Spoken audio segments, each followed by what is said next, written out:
trying to find someone to put Christmas lights on a big tree was, I think the cheapest I could find was a $500 jobber. That was, kind of one of those things where it was like, okay, yeah, this is going to be a little pricey. The the I found a guy who is who has done it. We went out there today. He was my pal, he was my buddy, he was my buddy old pal, my friend, and we got them today at a fairly reasonable price, which I'm very happy about. I can't tell you. That is, yeah. I'm feeling good because remember, so I talked about last Friday about the fact that this is the year after I got hit into a car accident, and last Christmas was dark, man. I mean, it was like really a dark. So this year, I can't tell you how happy I am, and just I'm bright and bushy tailed, and feeling happy and joyful. And so the fact that I have now a huge Christmas tree with lights on it in my front yard is I have to tell you, I'm feeling pretty good about things. I hope you are too. I hope whatever you've been doing is have been going well for you. 952-946-6205, 952-946-6205 is the phone number. I have made a decision.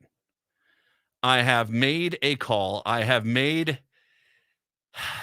a necessary thing. I have decided to finally stop kind of posting on Twitter. And no, stop it, Elon. Stop trying to make X happen. Don't make X happen. You're not. That's no. That's not how this works. It's not me. It's you, Twitter.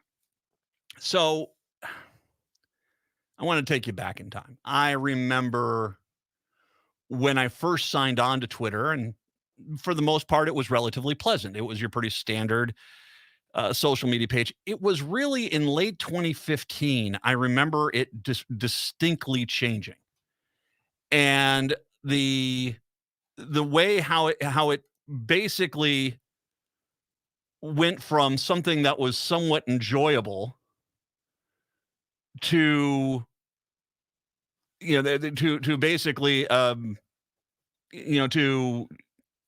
something that was it was unique. It was because I'd never seen it like that before. It was clear now looking back on it that the Russians and the troll farms were basically doing everything in their power. They had figured out a weakness within the system. They could take it over and basically drive a narrative, which they did successfully. Because I remember back in 2016 sitting and people saying, Democrats saying, there's no difference between Hillary Clinton and Donald Trump.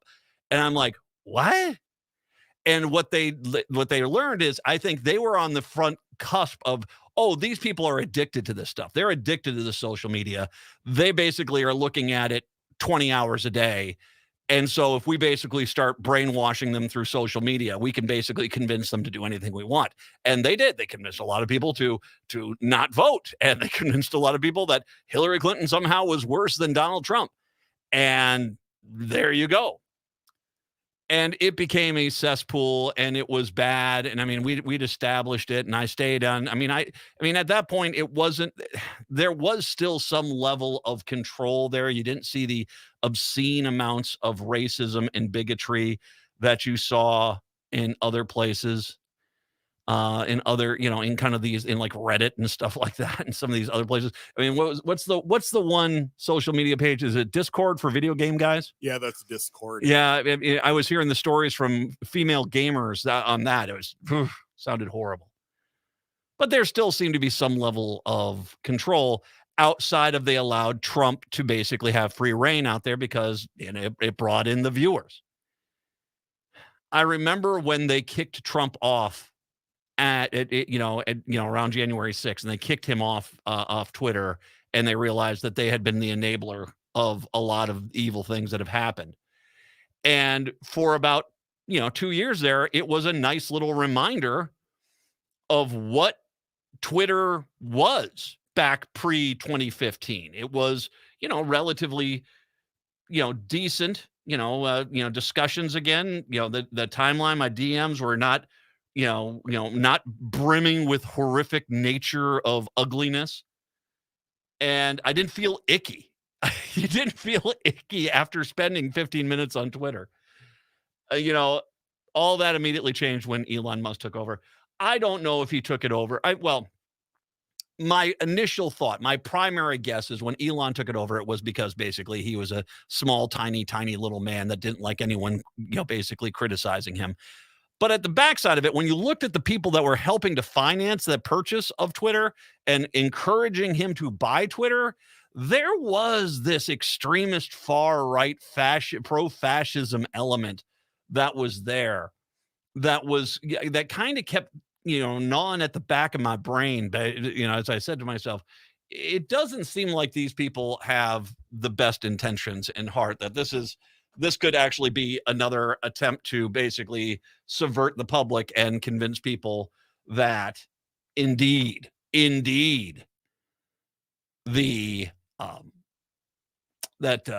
Trump was somehow not as evil and bad as he was, which, by the way, is 100% clear what some of the element of this is. But I started chalking it up as more and more as a bit of both. But it was the stretch here that we have had, and now let me once again give you an idea here of how much worse Twitter has been than everywhere else. I am currently, and by the way, follow me everywhere. On Facebook, it's Matt McNeil Show, Progressive Citizen X. You can find me on Blue Sky and Matt McNeil Show. You can find me on Mastodon and Mastodon Party over at Matt McNeil Show. You can also find me on Threads at Matt McNeil Show, Matt McNeil 1 there. And I'm on Instagram, but I don't go there that much. But I'm all there, but I'm also as well on Twitter. When I factor in the total of 6 social media pages, because Instagram is there, but Threads, Mastodon, Blue Sky, Facebook, Twitter, and Insta. And I'm, like I said, I want to be careful. I'm not posting that much on Instagram. It's kind of hard to do that with a radio show. That being said, when I looked at the amount of people I had blocked a total of 487 accounts on social media since Thanksgiving.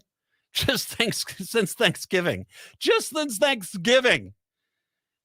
Of that, 460 out of 487 were on Twitter. 460 out of 487 were on Twitter. Now, if you take away the current Facebook scam where you'll get a message saying, hey, we've deemed that we're shutting your account down in 1 month, but don't contact Facebook. Contact us at Facebook 2 Electric Boogaloo.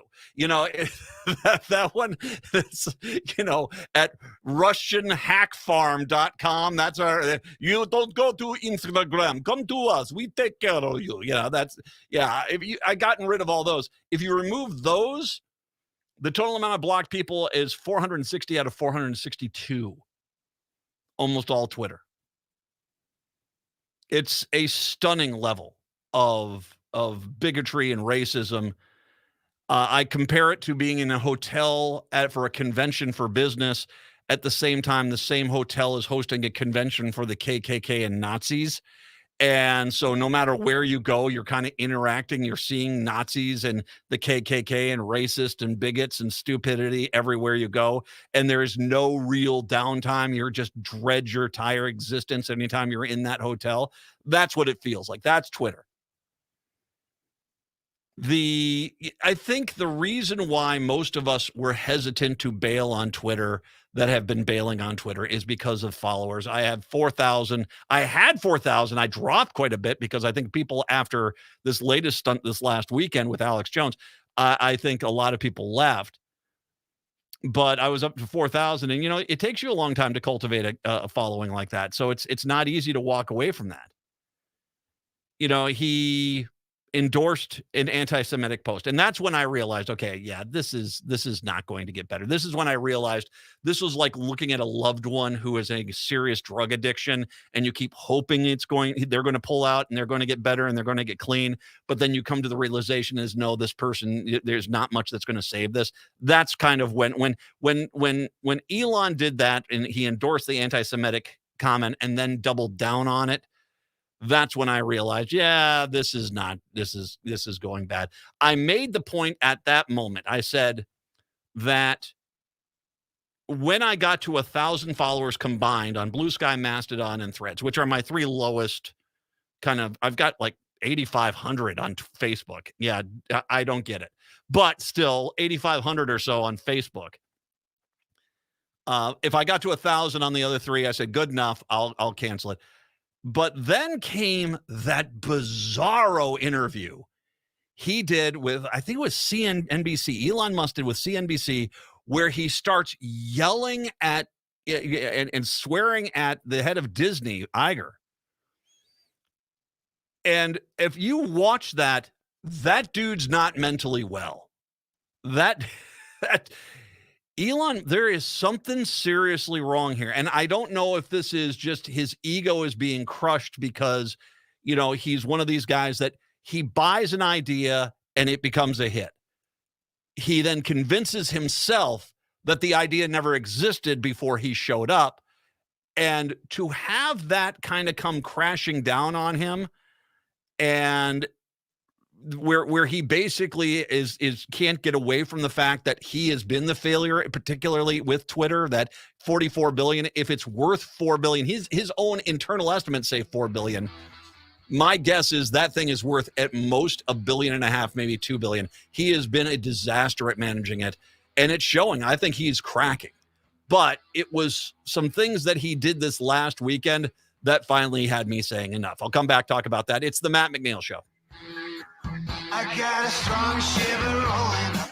Thanks to everyone who's continued to support AM 950. Good news, the AM 950 2024 calendar is ready to go, featuring photos that took around Minnesota and important progressive dates. Members that sign up with a one-time $25 membership will receive a 2024 AM 950 calendar as a thank you. Make a one-time $50 or $100 donation. You'll get the AM 950 calendar and the brand new AM 950 tote bag as a thank you. Go to am950radio.com for all the details on the membership. That's am950radio.com. Thank you so much for supporting AM 950, the progressive voice of Minnesota. Now at Woodland Stoves and Fireplaces, we have new Fireplace Extraordinaire hybrid fireplace inserts. These wood-burning inserts are made in 2 sizes and 9 different designs to fit your existing fireplace and enhance your home's architecture. They not only feature a big, beautiful fire viewing area, they heat so efficiently that they qualify for a 30% tax credit, which can save you $2,000. Advancing the art of fire is the motto of Fireplace Extraordinaire. For 30 years, the EPA has certified all wood-burning heaters for clean burning. But these new hybrids add a catalytic combustor. They burn even longer, more efficiently, and cleaner. To design these inserts to work well and look good is Fireplace Extraordinaire's Art of Fire. At woodlandstoves.com, you can see the many options. Work with the chimney and installation experts. They not only install, but will guide you if you want to install yourself. Woodland Stoves and Fireplaces has over 35 working wood, gas, and electric units on display at the corner of East Franklin and Riverside Avenue in Minneapolis. Woodland Stoves and Fireplaces, out of the ordinary products and services. Hello, AM 950 listener. I know you. You take the news seriously. When you read the headlines these days, it makes you want to hang your head down and cry. Well, to hell with that. What you need is a laugh from the left. So, do yourself a favor. Listen to Facepalm America with host Beowulf Rockland every Sunday night at 9. Experiencing an injury or illness? Wondering if you'll be able to keep your job or when you can return to work? The Minnesota Retain program may be able to help. Participants may qualify for free support from experts who can guide you through the next steps to get you back to work quickly and safely. Visit mnretain.com or call 507-284-4537 to learn more. Minnesota Retain is fully funded under a grant awarded by the U.S. Department of Labor and the Social Security Administration. This message is brought to you by Minnesota Retain, this station, and the Minnesota Broadcasters Association.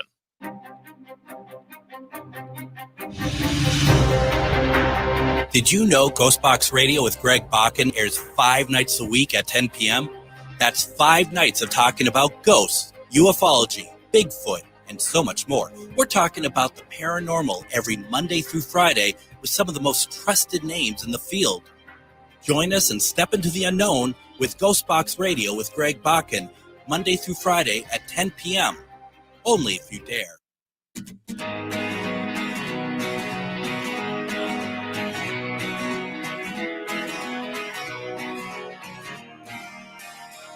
It is the Matt McNeil Show on your Tuesday. Good to be with you today. 952-946-6205, 952-946-6205. So on the tail end of this bizarro interview that he does with CNBC, he then basically decides he's going to bring back Alex Jones. Now, I can't. First of all, I can't say the words on this radio station I want to say about Alex Jones. Here is a man that after young children were slaughtered in an elementary school, called it a false flag operation and basically encouraged his followers to harass and torment the families of young victims, and has, to my knowledge, shown abso-freaking-lutely zero remorse for his actions. As a matter of fact, it seems like his big thing right now is trying to prevent from ever having to pay these families for his horrific treatment of them. This is not a person who should be allowed to speak at your local sewage treatment plant when no one else is around, let alone given a platform like Twitter or any social media page to be able to monetize his delusional rantings. And by the way, if you saw his interview with Tucker Carlson, I mean, the guy he seems nuts. But here comes Elon to bring him back and give him a platform again. And then came this bizarro, this alpha bro self-gratification event. Woo! Let's get in a circle. Elon hosted this on Twitter with just some of the worst human beings. This is, and if you're wondering what this was, this is Vivek Ramaswamy. This is the event where he went to the bathroom live during the event, forgot to turn off his mic and went to the bathroom. Alpha bro, dude. It's so hilarious to see this insecure, pathetic man version of the Legion of Doom. It really is pretty pathetic. And I mean, it's clear with those two movements, with this alpha bro meeting live thing that he did, and Alex Jones, it's clear now to me that they're back at their old tricks they did in 2015. In 2015, when they're basically saying we can, I think, convince people to vote against their best wishes. The whole thing right now, and I talked about this yesterday with Decency, where we actually have a president who's saying, I'm going to bring fascism to America. And he's already brainwashed the Republicans into, when you bring that up and said, oh my God, you're going to vote for this guy? He's talking about bringing fascism. Well, they say, well, Joe Biden wants to give every bit of dollars to immigrants. So apples, oranges. They've already brainwashed Republican voters into overlooking the true threat that Donald Trump plays to this country. Tanks in the street, people being arrested, concentration camps. These are not made up things. These are things his own camp has talked about. And I got another doozy for you coming up after the bottom of the hour break, which just, I have zero doubt was coordinated through the Trump campaign. That's just my personal belief. I'll get to that here in a little bit. They're trying to make fascism seem palatable, seem like it's some sort of acceptable difference in political belief. Hey, the Democrats wanted to spend more money on schools. We wanted to arrest people we didn't like and deport them to countries they're not even from.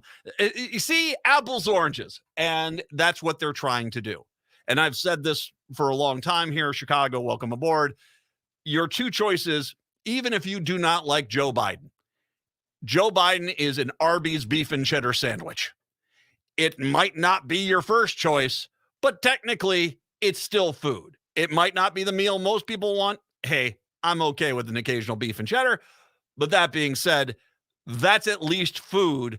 Trump is an actual crap sandwich. Feces in bread. That's what he is. And they've got to convince you that you don't want to eat the actual food, that you want to actually have the actual crap sandwich. And so they have to basically convince you to vote against your best interests.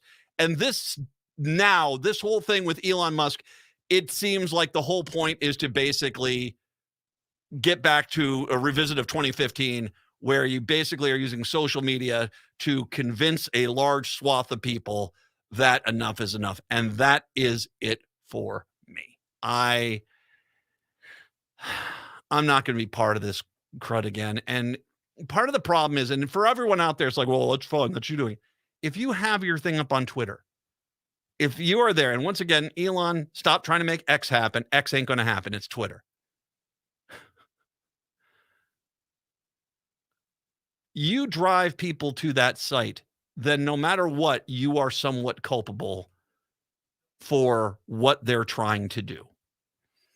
And this is, I mean, it's the basic reason why all these advertisers have posted out there. I was actually reading an interesting article that said that the vast majority of major corporations don't even post on Twitter anymore. That, you know, it's been months since they've made a post. So their traffic is down dramatically. I unfortunately do have some people where that's the only social media, and I work with them. I interview them. I help promote them. So I'm not going to kill it completely. But if you look at my social media pages today, I'm pretty much done posting the show and all this stuff on Twitter. I'm done. I don't want to drive people to Twitter. If you want to get all the stuff that I usually post, which is the show, the show itself, the show recap, all the news stories that I reference, that they're all going to be there. You can find them on the Facebook page. You can find them on the Blue Sky page. You can find them on the Threads page. You can find them on the Mastodon page. Bon appetit, bonjour, enjoy. That's why I'm putting them there. I want you, like I said, I talk about an issue. I'll post about the issue. I want you to know about it. But enough is kind of enough here. And my reluctance to basically walk away from the 4,000 followers I have on Twitter, which is nice. It's not the biggest account by any means. And I'm not exactly Tay-Tay. Although, considering how much the right's turning on Tay-Tay, I wonder how much longer she's going to be on that site. But I think she'll be fine. Whatever site she goes to, which becomes her primary, I think she'll be fine. The reality is if I'm there, I'm encouraging people to go there, and I do not want to be seen as part of the problem. Anytime, I don't know about you guys, but anytime nowadays I see someone who comes out and it's like, I'm so disappointed in Joe Biden, I might not even vote this election. I'm immediately blocking you because I'm going to presume that you are just a troll from Russia or Albania, and that's just that. Or just a plant for the Republicans, because the reality is there isn't a choice this year. If you think that Donald Trump, Johnny Fascism, Mr. I want to be a dictator, that you think that is somehow a viable option, you are an insane fool. An insane fool. 952-946-6205. 952-946-6205. Take a break, come back. It's the Matt McNeil Show on a Tuesday. The Tom Hartman Show. Now, that's Smart Radio, AM 950, KTNF, St. Louis Park, Minneapolis, St. Paul, the progressive voice of Minnesota. Hey, it's Tom. Fossil fuels continue to have negative impacts on our environment. Luckily, there are more ways now than ever to use renewable energy in your home or business. All Energy Solar offers smart energy solutions like custom solar paneling, electric vehicle chargers, and energy storage. Solar panel systems can last for decades, meaning you can help the environment and cut back on electric bills for years to come. There are incentives and rebates available to most people who install solar energy, too. Last year, the federal solar tax credit increased to a 30% tax credit. This incentive can be used in combination with other incentives from your utility, county, or city. But don't delay or miss out, as many of these incentives are limited to only a certain number of people. So have a professional from All Energy Solar help you discover how solar can power up your property while saving on your energy costs. Call 800-620-3370 or visit allenergysolar.com. Would you let animals pick your insurance? Do you really need to experience mayhem to get the best rates? Or how about a celebrity quarterback or fake university saving you money? There's a lot of marketing stunts when it comes to insurance, but what you really need is someone looking out for you. Call Array Insurance, and they will work hard to find you the best insurance coverage and rates. So avoid gimmicks and call Cheryl at Array, 763-504-3067, or arrayinsurance.com. Array Insurance, working hard for you. I'm having a really hard time lately, and I'm worried no one will understand what I'm going through. I feel so alone. I wish there was somebody I could talk to. If you're looking for support, Mental Health Minnesota is here for you, with connections to others who have also struggled with their mental health and can provide support and resources. Services are anonymous, confidential, free of charge, and open 7 days a week. Connect today at mentalhealthmn.org or call 855-HERE-FOR-MN today. Sponsored by Mental Health Minnesota, the Minnesota Broadcasters Association, and this station. Hi, I'm Rachel Shamblatt. My dad is Dr. Scott Shamblatt from Shamblatt Family Dentistry. A lot of people are afraid of the dentist, but you don't have to be. My dad makes going to the dentist comfortable and even fun. He won't be mad if you haven't seen a dentist in a long time. He just wants to take care of you and your teeth. If you don't see my dad, please see another dentist. Take care of your teeth because they're the only ones you get. Shamblatt Family Dentistry in Hopkins and St. Paul. Find them online at shamblattfamilydentistry.com or call 1-800-FIX-MY-TEETH. With a look at your AM 950 weather, I'm Patrick Lilia. Cloudy today with a high of 33. Clouds clear out overnight tonight with a low of 20. For more than 40 years, the Great Wall Restaurant has been serving up Szechuan and Mandarin favorites. The Great Wall is located just north of 50th in France on the Minneapolis-Edina City line. Check them out at greatwallrestaurant.us.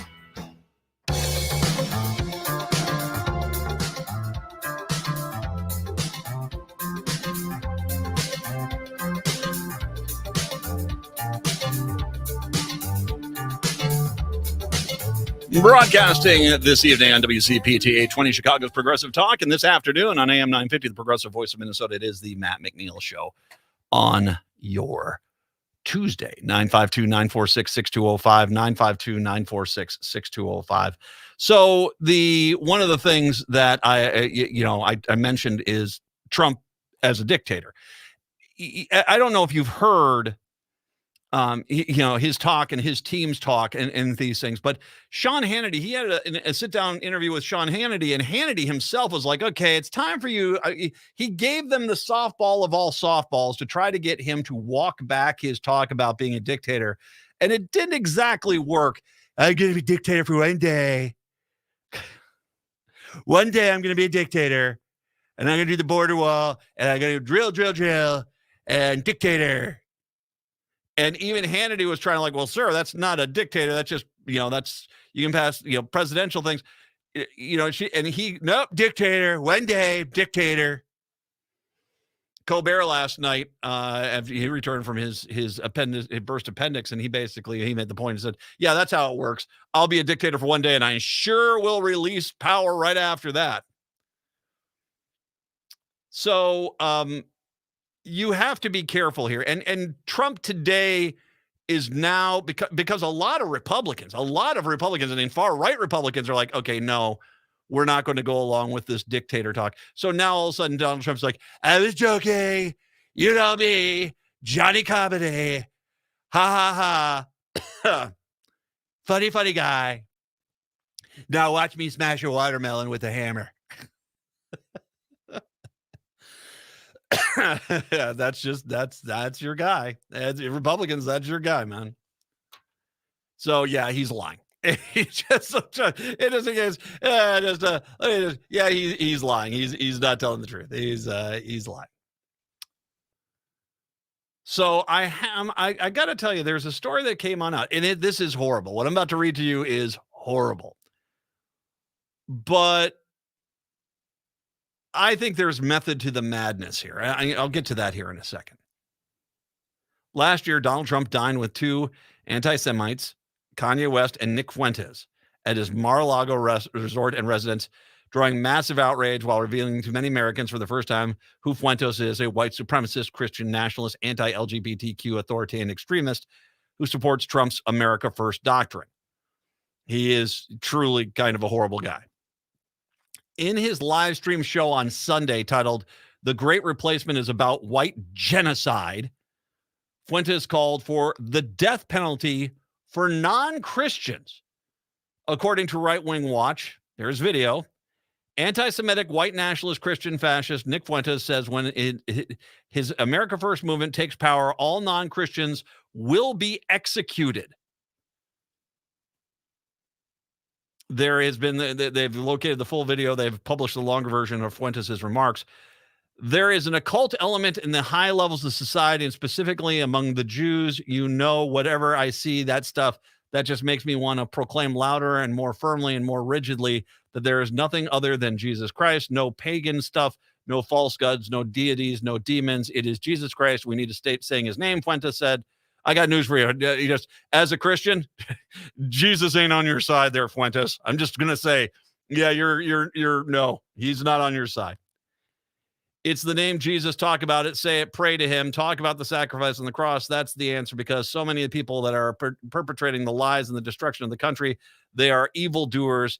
They are people that worship false gods. They are people that practice magic or rituals or whatever. And the more than anything, those people need to be, when we take power, they need to be given the death penalty straight up. And I'm far more concerned about that than I am about even non-white people or mass migration. Which, by the way, yeah, this is not a dog whistle. This is a bullhorn. Okay, let's just be honest about it. Racist. And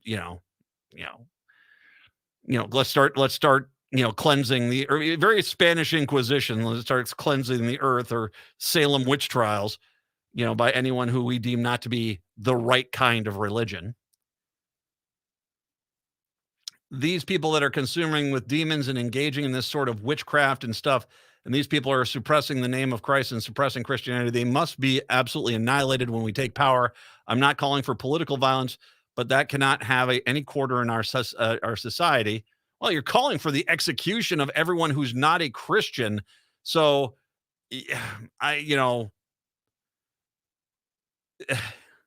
theological violence is what you're calling for. While the start of the segment was about the occult, Fuentes quickly turned his remarks to promoting an oppressive, authoritarian version of what he calls Christianity. We need to put up our crucifix in every home, in every school, in every government office, and signal Christ's reign over our country. Fuentes declared once again, founding fathers, even with all their faults, this is not what they wanted. Not that God needs it, but it must be outwardly expressed to the interior that this is God's country. This is Jesus's country. This is not the domain of atheists or devil worshipers or perfidious Jews. This is Christ's country, he said, aiding that you are agnostic, cannot be part of the first America First movement. No, you must be a Christian. You must submit to Christianity is the word. Now, I want to remind everyone of fact. This guy dined with Trump at Mar-a-Lago. Yeah. And it's not like this was a secret. This is kind of who this guy has been. It's now the far right. Trump's dinner date is now calling for the extermination of all people who are not Christian. The Southern Poverty Law Center has designated Fuentes a white nationalist extremist who advocates pulling the Republican Party further in the extreme far right end of the political spectrum. And they don't have much further to go, let's just be honest. An outspoken admirer of fascists such as Mussolini, Fuentes emerged as an influential figure in the national stage during the now infamous Stop the Steal movement, which relied on misinformation to falsely claim that Trump had won the 2020 election and sought to overturn the results of it. In October, after Fuentes had reportedly visited a top Texas GOP donor for several hours, creating a massive firestorm, the Texas Tribune reported Fuentes, 25, often praises Hitler, questions whether the Holocaust happened. By the way, this guy's 25. This guy's going to be around for a long time. And the longer that the Republican Party, and sure, you get a Republican say, what do you think about this? They're going, I'm against it. All right. Well, have you condemned Trump for basically having this guy for dinner? Well, I'm not responsible for his social calendar. That's what they're going to say. He is praised Hitler. He questions whether the Holocaust happened. By the way, spoiler alert, it did. It was horrible. I was stationed there. I've actually been to some of the concentration camps. It's truly horrible. If you've not gone to the World War II Museum, they have now an entire section on the liberation of the concentration camps, and it is some of the hardest video you will ever see in your entire life. It is hard to watch, but it's real. And that's, by the way, that's down in New Orleans. If you've not been down there, it's actually quite good. He basically has compared 6 million people killed by the Nazis to cookies being baked. He wants the U.S. government under authoritarian Catholic Taliban rule and has been vocal about his disdain for women, Muslims, the LGBTQ plus community, and others. The Intercept's Prep Thacker responded to the video of Fuentes' remarks, declaring it an unambiguous call for religious genocide, namely against Jewish people, by the dinner guest of the Republican frontrunner for the president of the United States. Will there be congressional hearings, breathless wall-to-wall coverage on every news outlet? Of course not. Of course not. They're out there. How dare you point out the fact that he had dinner with Trump? Writer and activist Ilan Narani responded by blasting the House Republican Conference Chair Elise Stefanik, who says she wants you to vote for the presidential candidate who sat down with Fuentes for dinner. U.S. Representative Mark Pocan, Democrat from Wisconsin. This scumbag is who Trump invited to his place at Mar-a-Lago for dinner. Trump is not fit to be president. No, he's not. And, I want to make sure you understand how much we have slipped into the realm of insanity. 20 years ago, that would have been the end of his campaign. It would have been. 20 years ago, it would have been the end of his campaign. Today, once again, it's sure he dined with a guy who wanted to murder everyone who wasn't a Christian in this country, but the Democrats want to give out health care, so we're divided. Come on. I mean, we all need to start pointing out these moderate Republicans who keep trying to justify their loyalty to Trump by basically implying that when you hear someone from the right scream, we're going to murder everyone who's not a Christian, they'll point out, it's like, well, you want a fair tax rate for the middle and lower class. So who's the loon ball? That's kind of their whole argument. Free college. Okay. See, they'll create any kind of justification they can make. Attorney and adjunct and professor of philosophy teaching ethics, Richard Kalish, warned this is a clear word-for-word echo of Nazi Germany. It is. And once again, I've said this. There are a lot of Republicans currently, especially around Trump, who are cosplaying Nazis. And the one thing about cosplaying someone is occasionally you take the costume off, And I don't see those costumes coming off that much. Let's just put it that way. So I've got a theory, because once again, we can establish one thing. There is a relationship between Nick Fuentes and Donald Trump. That's not me. Once again, as Republicans will say, look at that, you're being divisive, you're extreme on both sides. No. That's a fact. Donald Trump invited Nick Fuentes to Mar-a-Lago to dine with him and Kanye West.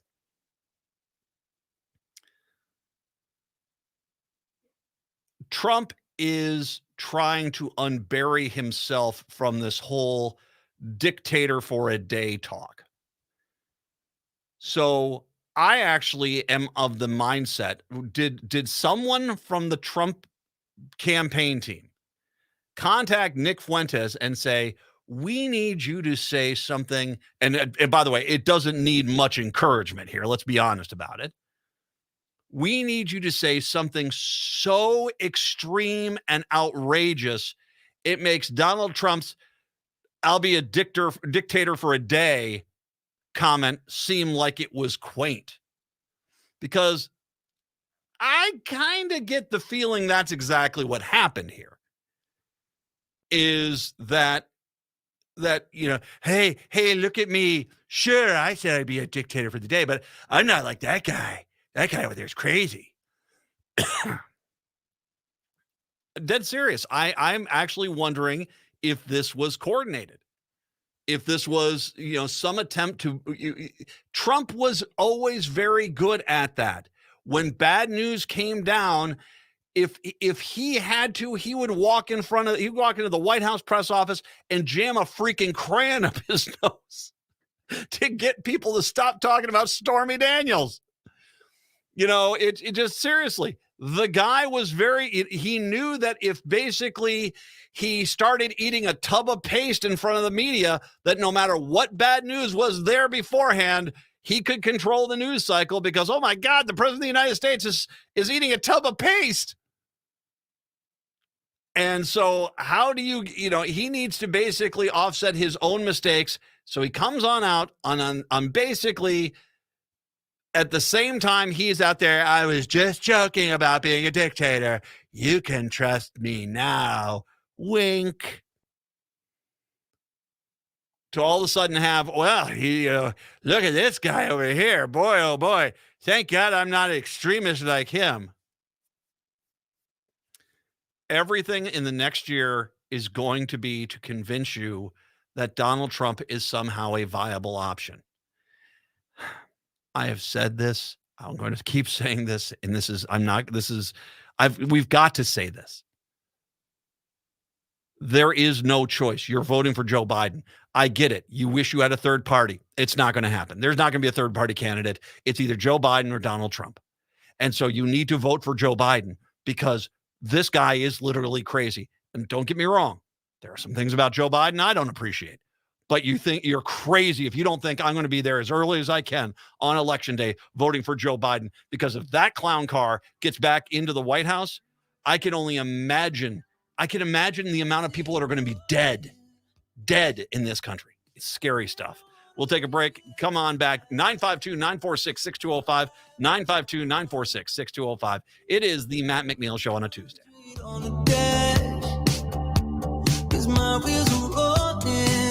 Hi, this is Frank Brown, owner of Minuteman Press Uptown, Minnesota's only minority-owned union printing company.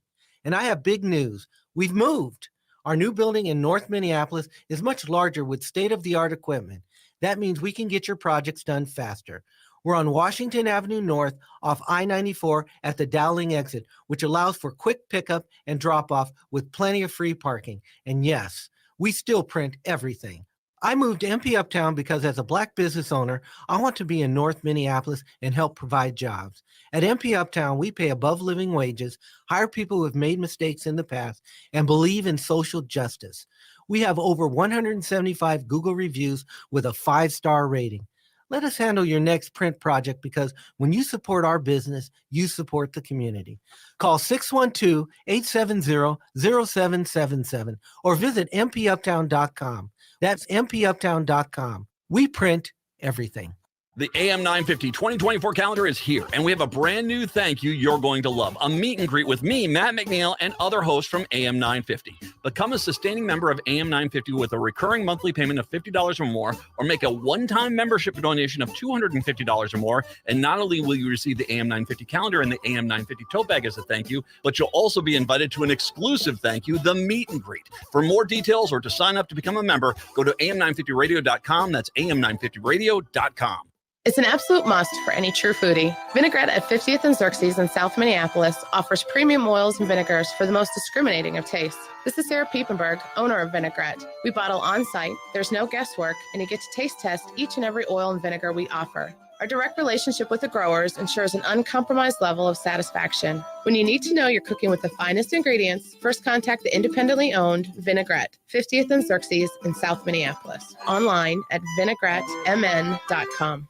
If you're thinking of gift giving this holiday season, head over to Rudy Luther Toyota. Rudy Luther Toyota has new inventory available for immediate delivery. Pick from the Corolla, the Camry, the Fun RAV4, the Highlander, the Tundra, my favorite, the Sienna, and more. Make sure you check out the hybrid models. I can tell you they're incredibly fuel efficient. Rudy Luther Toyota also has a wide selection of certified pre-owned vehicles ready for a test drive. Shop Luther Direct at rudyluthertoyota.com or visit their showroom. This holiday season, gift yourself with a new vehicle from Rudy Luther Toyota, 394 and 169 in Golden Valley. Get a head start on your holiday shopping at Next Chapter Booksellers. Black Friday is just around the corner, and Next Chapter Booksellers has the perfect gift ideas. Books make for easy, thoughtful gifts that are a breeze to wrap and ship. Their friendly staff excels at offering recommendations for all ages and preferences. Explore their wide selection of puzzles and games for interactive family fun. And if you're still stumped, then try a Next Chapter Booksellers gift card. That's Next Chapter Booksellers in St. Paul, your destination for easy-to-give gifts.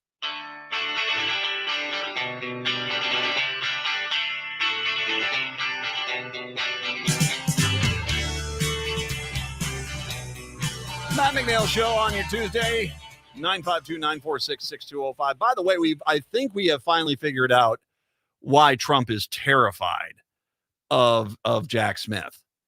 And it's a story that's come on out on the last 24 hours about what Jack Smith now is planning on introducing into the evidence during his trial on the attempted overthrow of the government. Now, I want to remind people of one thing with Trump.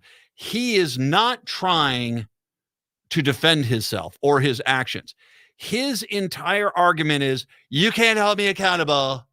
You can't ever hold me accountable. And that's it. That's his entire defense. And Jack Smith has called his bluff and basically gone straight to the Supreme Court to get rid of any of the appeals process at the circuit court, at the appellate court, rather, I should say. At the appellate court, he basically said, okay, let's go straight to the Supreme Court. And the Supreme Court's agreed to basically rule on this. And considering there is precedent on Nixon, I have a hard time. Although, once again, I have zero doubt that Justice R.V. Thomas and, Justice Five-Star Alito will, they're scouring every legal book ever written in this country to find some way that they can say, well, Donald Trump can never be held accountable, but that only applies to Donald Trump. Everyone else can be. That's kind of where they're at right now. Here is why I think Trump is terrified. The prosecution of Trump's federal election subversion trial has an apparent bombshell on the horizon. Jack Smith filed legal documents on Monday indicating he will call 3 currently unnamed witnesses to speak to a trove of data extracted from Trump's cell phone use during his years at the White House. The first two witnesses will translate geographic location data logged into the device by Google into a visual representation of the movements of individuals towards the Capitol area during and after the defendant's speech at the ellipse, according to the document. The third witness will use the data to explain how Trump used Twitter on January 6th to revealing individuals and websites visited, determining the usage of the phones throughout the post-election period, and identifying the periods of time during which the defendant's phone was unlocked and the Twitter application was open on January 6th. So basically, they have access to his tweeting and how he was doing it and where he was doing it and what his mindset is. And it definitely puts him in a time. Once again, he's tried to play himself out. I'm this innocent victim. I'm out there. There is the guy, gosh, and the one guy that there's, and I can't remember, it was the 8chan guy. I can't remember his name. There was a great documentary on Netflix about him, and the guy that made up all the stuff, the dark web stuff. I can't remember the name of the character, but the guy that supposedly is him. Anyway, the MAGA guy. He basically got some. They were talking about how he was getting some messages, and it would be interesting to figure out if there was messages directly towards people in the crowd, and then if there was an immediate reaction from those individuals within the crowd at that time. That's pretty devastating stuff. If it is seen where he was directly communicating with people that were leading the charge out there to hang Mike Pence, yeah, that's a bad sign. The data on Trump's phone could provide a complete lock on Trump's behavior on January 6th and the days immediately preceding and following it, as well as to supply additional information about who had access to his accounts and his devices. It would also explain whether Trump personally approved the January 6th tweet assailing Vice President Mike Pence for not having the courage to overturn election results, issued a mere 2 minutes before Pence was whisked out of the Capitol by a security detail as the storming riders chanted "Hang Pence." Monday's filing is the latest indication of what Smith intends to do with the trove of data collected via search warrant back in January. The trial, in which Trump faces 4 federal charges related to his attempt to thwart the presidential transfer of power, is set to begin in March. That's why, by the way, it was very smart of Smith to push this to the Supreme Court, because Trump was clearly trying to delay the trial by saying we send it to the appeals court. And by doing it this way, it kind of ties the Supreme Court's hands too. They can't take part of me is concerned that Roberts will come on out and say something to the effect of, well, we want to make sure we do our due diligence on this, so we'll rule on this in 1 year. Like that is something that's, a good idea. The reality is, I think that even his hands would be tied on this one. This is pretty cut and dry and established Supreme Court rulings that you cannot, you can't be, you do hold the president of the United States accountable for crimes they committed. I mean, that's what it is.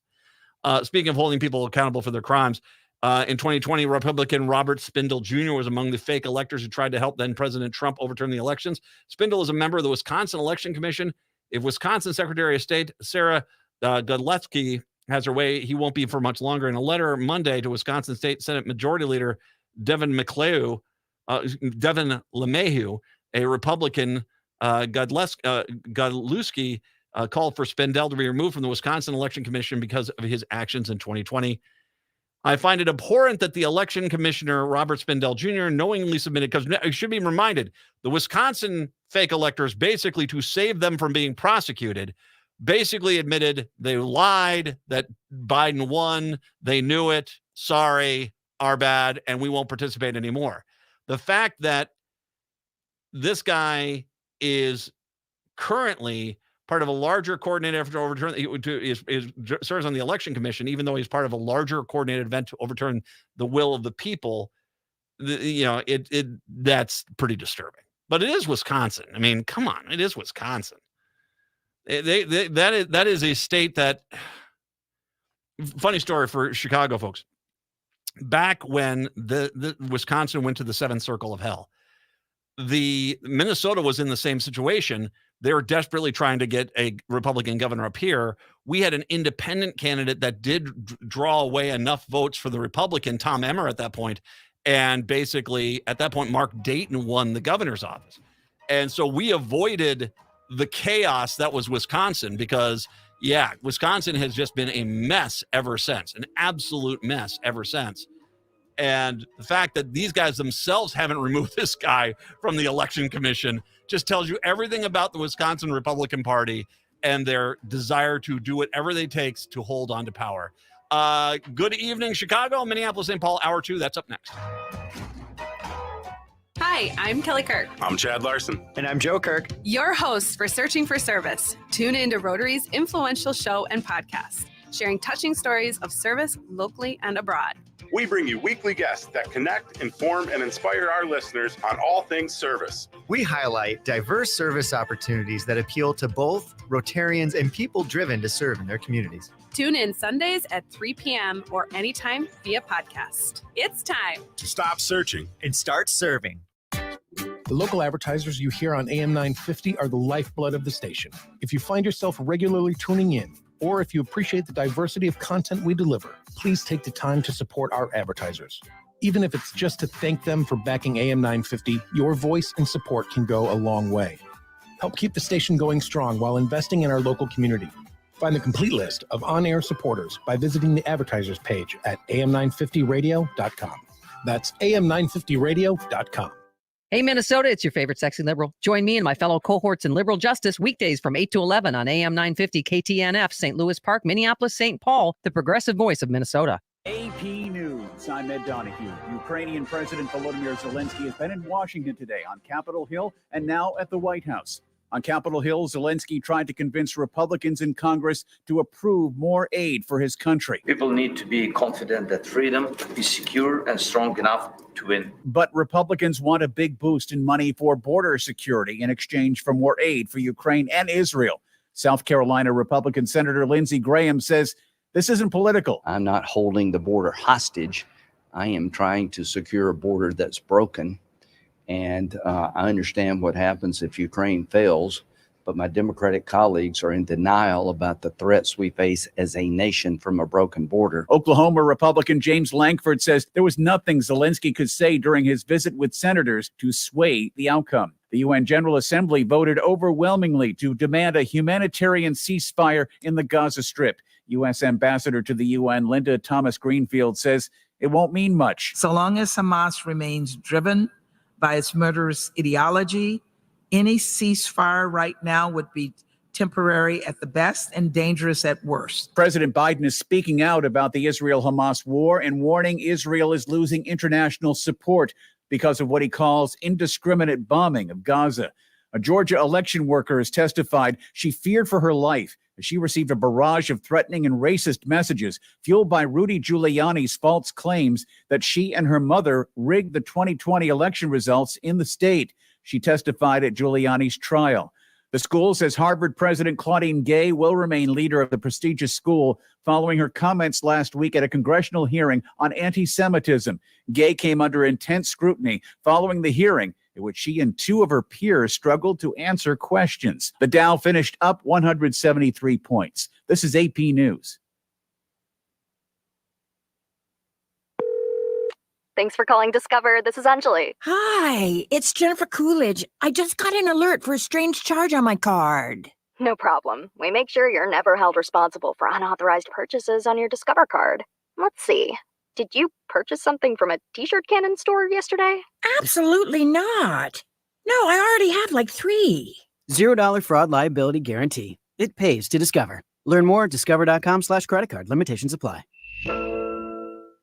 Jim Gaffigan here with some more Straight Talk. Let's take a moment to appreciate our sweet children, loving grandparents, and eternal soulmates. Now let's use them to save money on wireless. Because with the Straight Talk Silver Plan, you get 4 lines for just $25 a month with unlimited data and no contracts. So add those human pawns, loved ones, and save money. Thanks, kids. They're finally worth it. Straight Talk Wireless, available at Walmart. Get 4 lines on Silver Unlimited for $25 per line per month, plus taxes and fees. For data management practices and additional terms, visit Straight Talk. I'm the host of Exploring Sovereignty with Elizabeth. In this radio show and podcast, we have conversations with heart-centered thought leaders to explore their pathway to becoming free, and we will shine a light on what has been hidden, often in plain sight, what they pay attention to, and how it has transformed them and others into a higher level thinking and feeling state during this time of great change. Explore being consciously aware, authentically free, and courageously sovereign with us. Sundays at 11 a.m. on AM 950, and check out our early release episodes that drop Thursdays on your favorite podcast apps. Winter is here, and there's a good chance your home isn't being heated efficiently. And it's likely because of air sealing and insulation problems. Inadequate attic insulation is the leading contributor to high energy bills, cold rooms, and ice dams. Great news, the energy-efficient pros at Snap Construction can fix it all. Stop the heat from leaking out and save. Call 612-333-SNAP or visit snapconstruction.com for your free infrared energy inspection. Install with Snap Construction and qualify for over $750 in rebates and incentives. State and city programs are now offering 0% financing for qualifying insulation upgrades. So call Snap Construction for your free insulation energy consultation and start saving on your energy bills. Call 612-333-SNAP. That's 612-333-SNAP. Or visit snapconstruction.com. Snap Construction is arguably the most well-reviewed insulation and exterior contractor in the metro area. With a look at your AM 950 weather, I'm Patrick Lilia. Cloudy today with a high of 33. Clouds clear out overnight tonight with a low of 20. For more than 40 years, the Great Wall Restaurant has been serving up Szechuan and Mandarin favorites. The Great Wall is located just north of 50th in France on the Minneapolis-Edina City line. Check them out at greatwallrestaurant.us. Portions of the following program may be pre-recorded.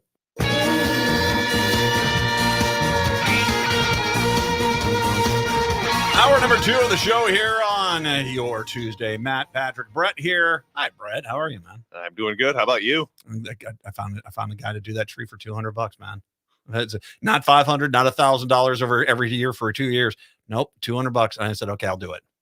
Absolutely. 200. That's not bad. That's not bad, especially since, I mean, he was dangling from the top of that tree.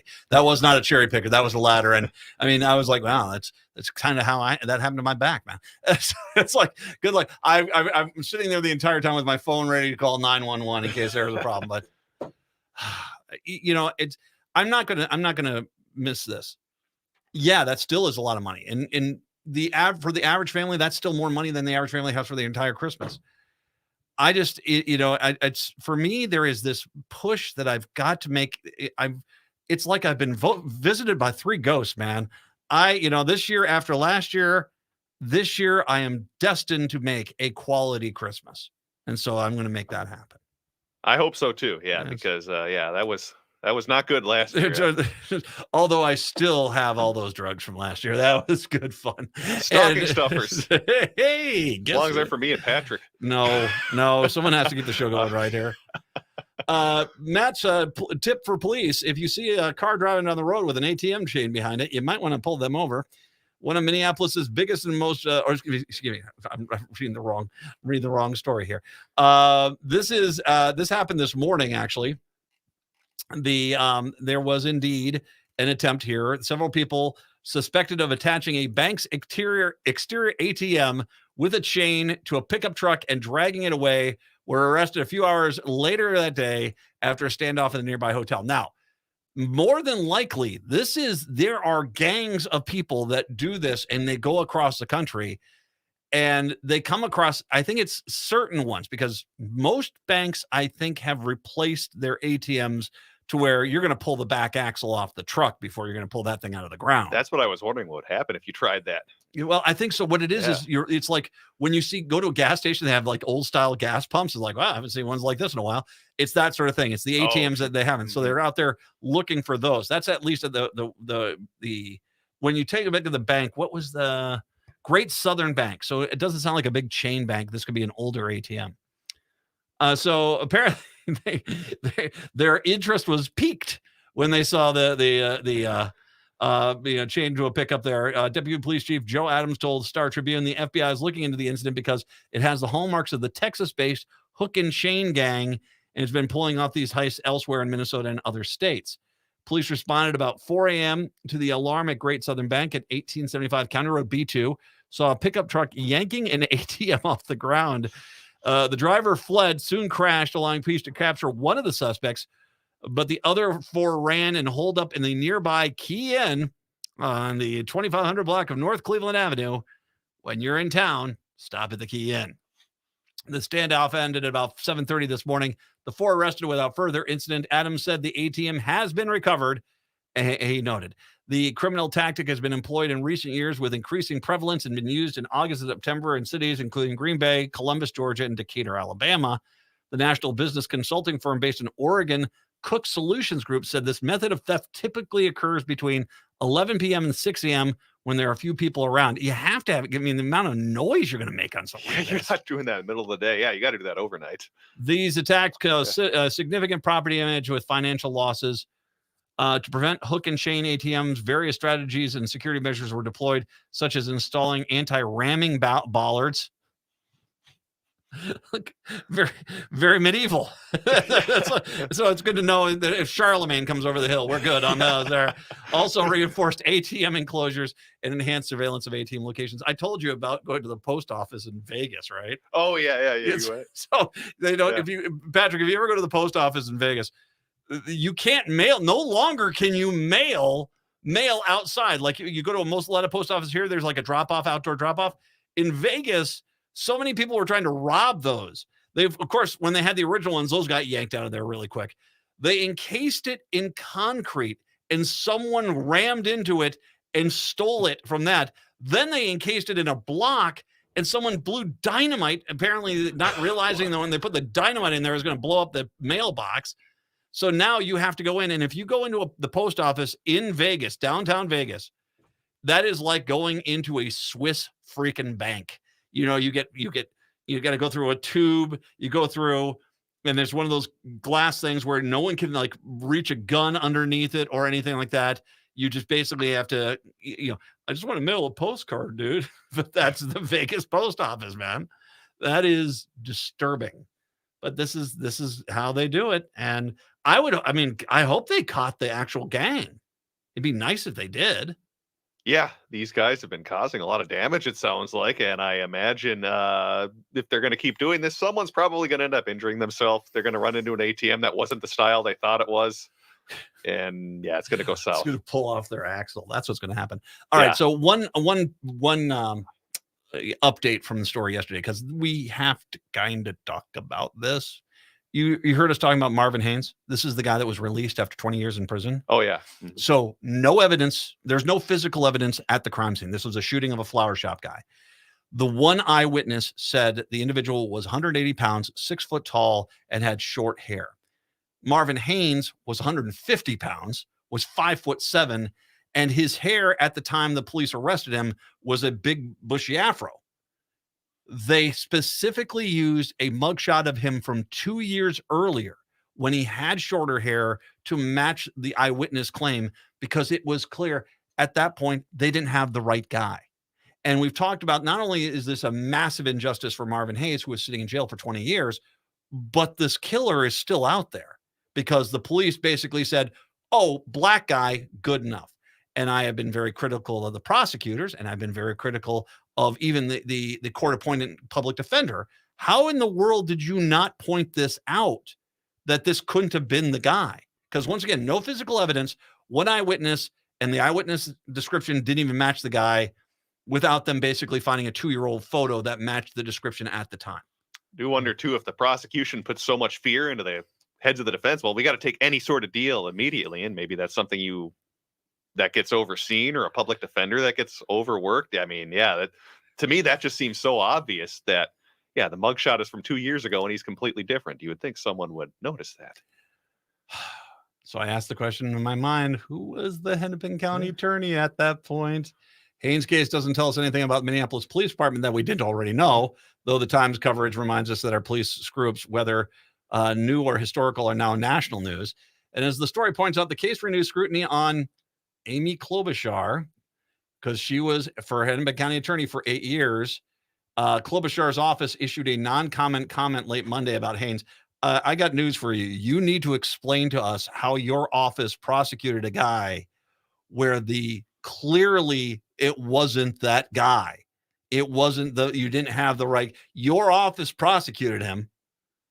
This is the second high-profile repudiation of a homicide conviction secured by Klobuchar's office in 2020 when she was running for president. A report of the AP suggested that Myron Burrell, who had been sentenced to life in prison at the age of 16 for a murder of an 11-year-old girl, was in fact railroaded by police. Following the report, the state looked into the case.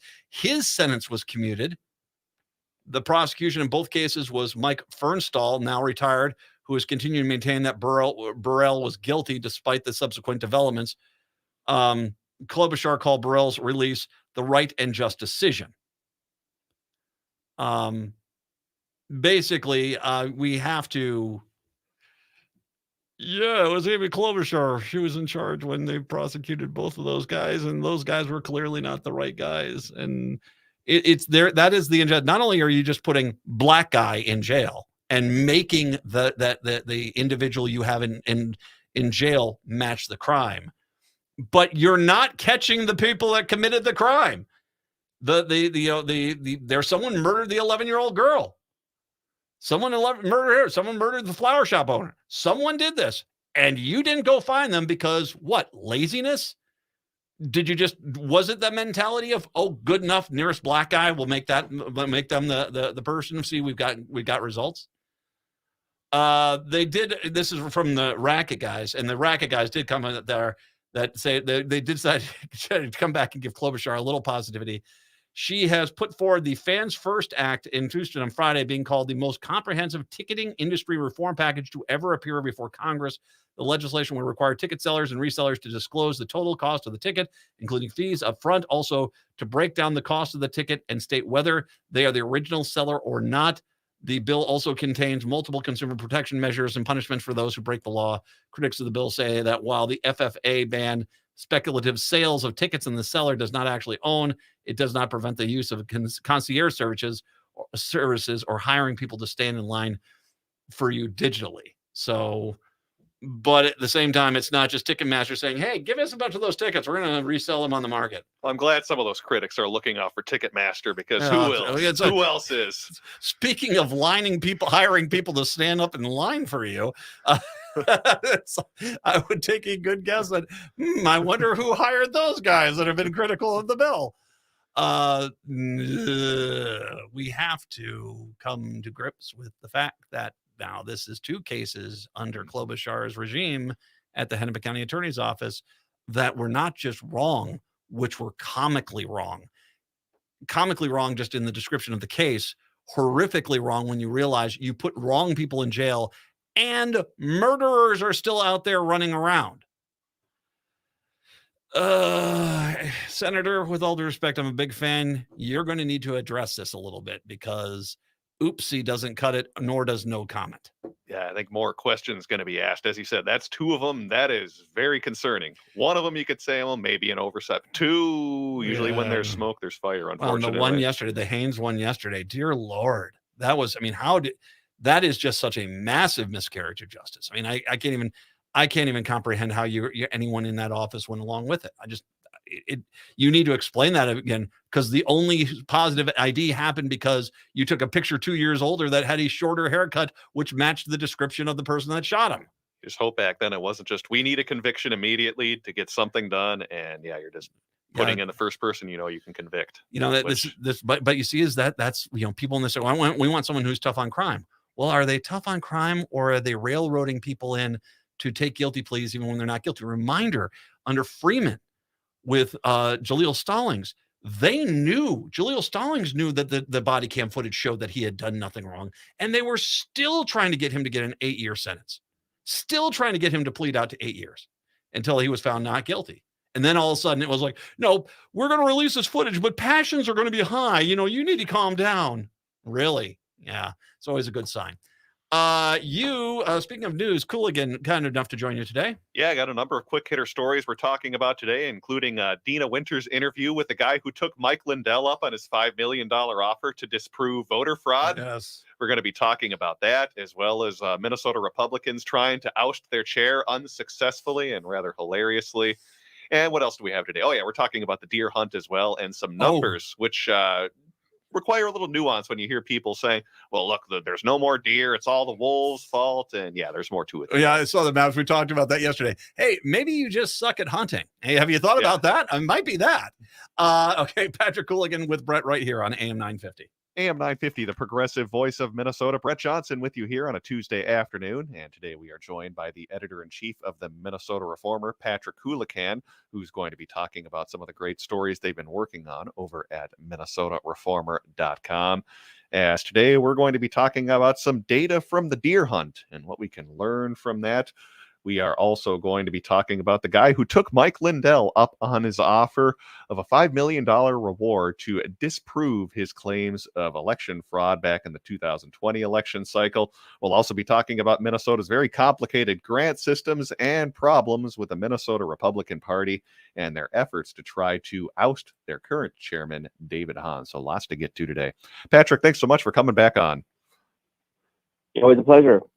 Absolutely. So let's start off talking about the deer hunt, since that is still taking place, at least in some respects, as we're speaking right now. Because the reason I'm talking about this is that Christopher Ingram, the data reporter for the Reformer, was able to uncover some data of what we've been seeing so far from the deer hunt. And it comes in the face of, well, as Christopher writes, efforts to reinstate a Minnesota wolf hunt that continue to gain steam on the heels of what was largely a disappointing deer season, as there is this group called Hunters for Hunters, which is a newly formed advocacy group that has been holding meetings across the state to try to drum up support for their cause. Their arguments are heavy on an antidote, with tales of failed hunts, disappearing deer, and wolf prints in the snow feature heavily in their discussions. The impression they give, which is echoed by a lot of sympathetic media and political figures, is that northern Minnesota deer are on the verge of going extinct. But when you get a chance to really look at the data, it's a little bit more spotty on this right now, as I'm looking through kind of where we have the southwest extent of the wolf range. And it looked like we have some mixed data in terms of, well, whether we did have an unsuccessful or a successful deer hunt season. What do you make of this data that Christopher was able to uncover, Patrick?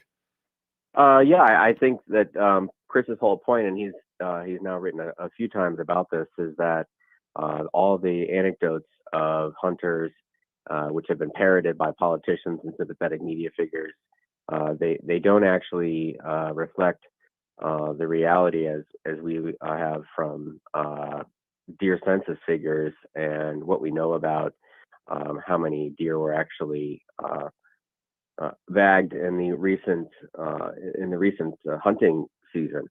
And what Chris has reported is that the reason that deer counts could be down is because of the harsh winters that we've had a few years in a row, and this follows a pattern going back 10 years when we had another harsh winter.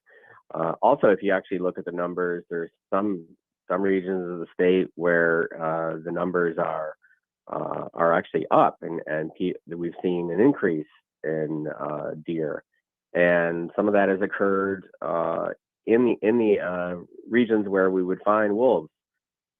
So we're just seeing a lot of noise and a lot of heat around this argument, and not quite enough light. And that's what Chris has tried to provide here. And I mean, one thing that he's also pointed out, which is really interesting, is that at the same time that we're hearing from deer hunters that we have to start killing wolves to preserve the deer, the same time farmers are saying that there's too many deer and it's hurting their livestock. They're eating the grains, and so there's some irony there. And my joke is that I wonder if some of the same people are making the same arguments. But yeah, I mean, I think that as you hear lots from the local media about this group, Hunters for Hunters, and their sympathetic politicians and media figures, take it with a grain of salt and look at the data, because the data shows something else. I like that name too, as the advocacy group, Hunters for Hunters. I kind of got a kick out of that one. But I also wanted to look at some data, as Christopher was able to uncover our deer hunt numbers comparing 2022 to 2023. And while there was a big decline in terms of our deer hunt numbers in northeastern Minnesota specifically, well, there could be more reasons than just, well, blaming it on wolves. Isn't that correct? Like, as you were alluding to, there could be harsh winters, loss of habitat. There are lots of reasons for why there are certain areas that, well, didn't see much of a deer hunt this year. Yeah, I mean, all you have to do is go back and look at the history here. And in years when you have a severe winter, there are fewer deer. And so the last really severe winter, I remember it because I was in Michigan. It was 13-14, and sure enough, you had lower deer counts. So there's more here than just one predator. And I'm sure the other thing is that, you know, I mean, you can go. I mean, there are deer everywhere.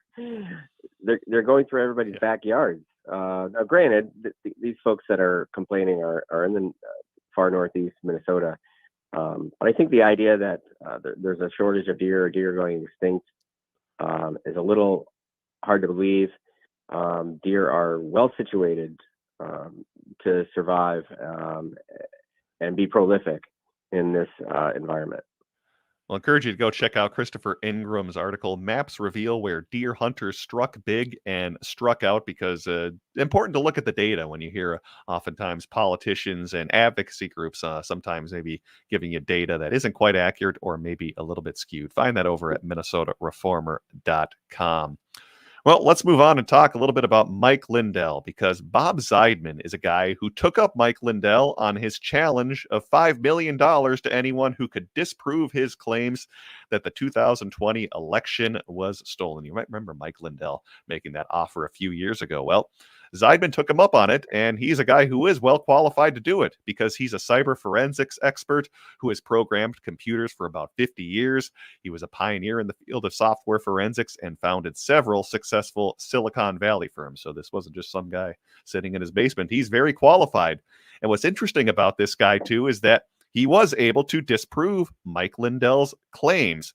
But what I find interesting about this guy, too, Patrick, is that he was not someone that was just looking to troll Mike Lindell, a Democrat or a liberal. This guy was a big-time Trump supporter who also had a lot of respect for Mike Lindell with what he went through with addiction, Mike Lindell's battle with addiction. So this is Dina Winter had a chance to speak with this guy, and I found this conversation interesting that she had with him, just because I didn't know how much of a Trump supporter this guy was. He wasn't out there just to troll Lindell. He was largely out here to try to take Lindell at his face value, and then finding out that, well, most of this so-called data that Lindell had was largely gibberish.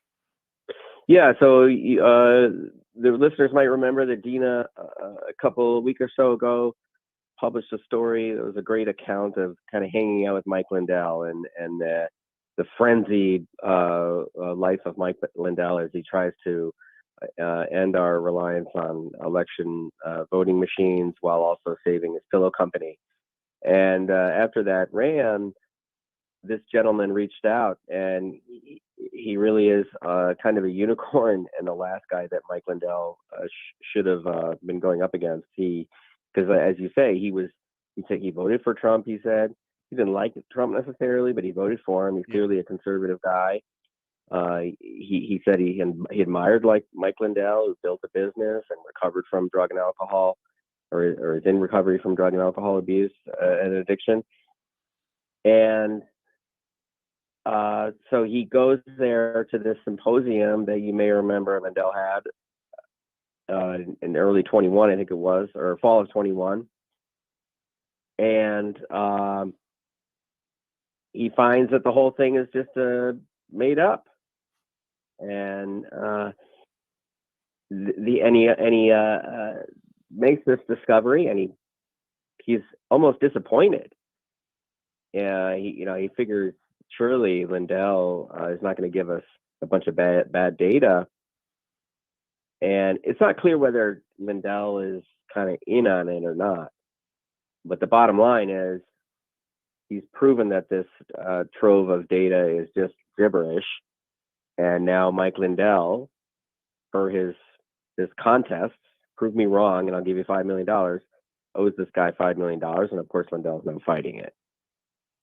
And you were talking about is kind of questionable as to whether Lindell knew this data was fake, because basically what Zeidman did is that he had this 23 gigabyte document from Lindell's folks, which largely just turned out to be nothing but zeros and ones. I think he was saying he could even open it on a Word document. And yeah, there are questions as to whether Lindell knew about this. And I take it Zeidman is probably not expecting to get this $5 million eventually, correct? Well, a mediator has said he's owed the money. Yeah. And, at some point, presumably, Lindell will have to pay. But it could be years. He could drag it out forever, I suppose. In litigation, if you have lawyers, you can do that. But yeah, and the other interesting thing is that he points to this guy named Dennis Montgomery, who seems to have been some of the originator of some of the this hypothesis about election interference, and he's a long-standing a guy who's, let's put it this way, I don't want to get sued here from our this little radio appearance, but he's been accused of all kinds of perjury and misleading the United States government in all kinds of court proceedings and legal documents. That's the origins of a lot of this, is the guy named Dennis Montgomery, who's got just a long history of, let's say, deception. And so that was another red flag for this guy. And it's just quite a story. And of course, it's probably going to happen again. I mean, we can expect this kind of thing to happen after November election. Yeah, I encourage you to read more about that over at MinnesotaReformer.com, MinnesotaReformer.com, because you'll want to get a little more information about this guy, Dennis Montgomery, and this software he has kind of created that can, make documents appear a little bit different than they really are. Check it out over at MinnesotaReformer.com. All right, let's move on and talk a little bit more about the political realm and the drama that is currently happening, with the Minnesota Republican Party, because as I understand it, they were attempting to, at least group of Minnesota Republicans were trying to oust the current chair of the party, David Hahn. This was mostly a group of MAGA Republicans. Now, as I understand it, Patrick, this effort over the weekend was largely not successful, but one of the leaders at the convention, Larry Deuce, thought this whole thing was kind of a catastrophe, with the idea that Republicans, with all the turmoil they're facing right now, specifically here in Minnesota on the MAGA side, are still trying to focus on taking down David Hahn, and were largely unsuccessful in doing so. Yeah, I mean, it's so David Hahn, the chairman, former state senator, he remains in place, but it's just kind of another distraction for the state party, which has really struggled, I would say, since the summer of 21, when Jennifer Carnahan was faced with the problem of a big party donor and operative who was accused and eventually convicted of a underage sex trafficking ring. And the chaos has just kind of been constant since then, and of course punctuated by the disastrous 2022 election. The other problem is that the party doesn't have any money.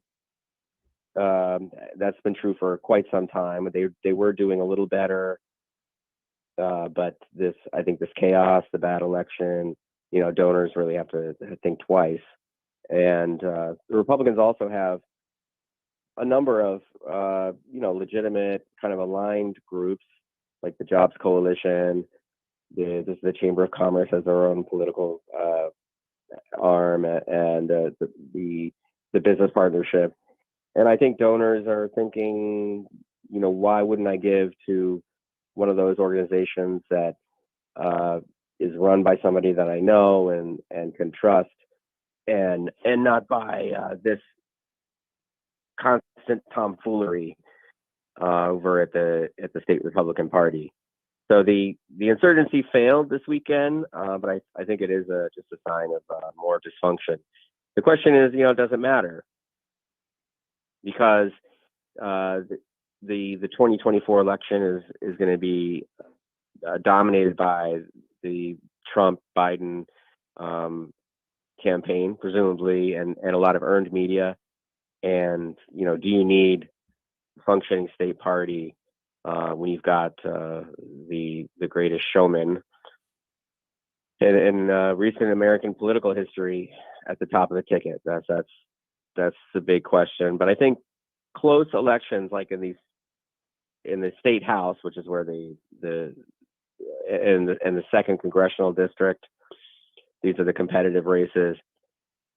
They can be decided by very few votes, and that's where a party organization that can recruit and organize volunteers can really matter. And finally, I want to talk about one more column that was written in the Reformer today before we wrap things up. And this is one from Chuck Johnson, who is a former deputy commissioner at the Minnesota Department of Human Services. And he wrote a column talking about the very complicated grants system we have in Minnesota. Now, it might sound kind of dry, but get this though here from the article, though. Back in August of 2022, the Office of the Legislative Auditor released an audit examining the Department of Human Services administration of grants and housing of homelessness programs, and the audit found that the DHS did not have adequate controls to ensure compliance with applicable legal requirements and did not always comply with significant legal requirements related to grant management. All right, so you picked up that part. But interestingly, the DHS apparently found out that there was no indication of any of the funds associated with those grants that were misspent. So they were used for their intended purposes. So that's where we bring in Chuck Johnson's column, because he brings up this point that in the DHS, at least, they have a documented 86-step program to manage a grant from start to finish. Patrick, that sounds absolutely insane. I know we oftentimes hear people joking about government and red tape, and oftentimes it's warranted, but 86 steps is pretty insane to take that grant from start to finish. Yeah, and then the point of that is so that the money won't be misused and that it's used well. But there's just, I think it's just bureaucratic mandates that are layered one on top of the other. And I don't necessarily, I mean, the point that Chuck makes is that there's no evidence that that it's actually effective. Chuck kind of alludes to this. He doesn't really go into it deeply, but my question is, he says that there's 2,000 grant contracts that just in the Department of Human Services. And, I think that there's an argument to especially reaching underserved populations, that certain nonprofits can cater well and they should be given these grants. But I think that this kind of thing should have us rethinking the way that we do social services, and maybe we ought to be bringing more of it in-house. Because, like, for instance, the Feeding Our Future scandal, where all this money was stolen that was intended for hungry children. The problem starts with sending money out the door to these phony nonprofits. Whereas if it was just something the government did, or if you just gave people cash so that they could spend money on food, that might be a more direct, kind of cleaner way to do things, and less prone to fraud.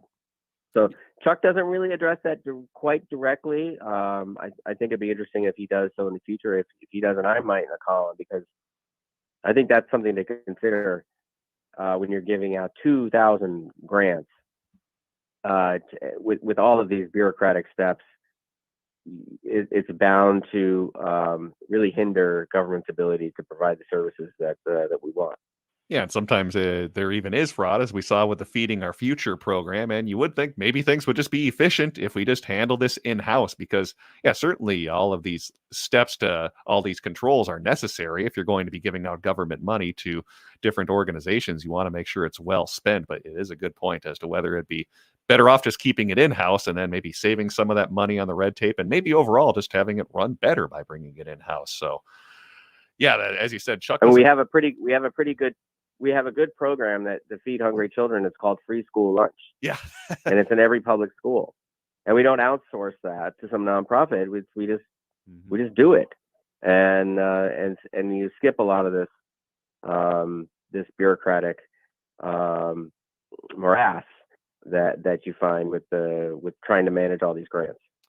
And I wonder, too, if at the state legislature, if you ever were to take a look at maybe trying to bring some of these things in-house, yeah, you would get some pushback from some of these organizations that do receive money, which I could see really kind of crossing some political lines if the legislature were to take an aggressive step saying, hey, let's try to move some of these things in-house. It would be a little complicated, but I think as Chuck's column demonstrates, something's got to change, at least with our grants program. Yeah, that would be politically very dicey. Yeah.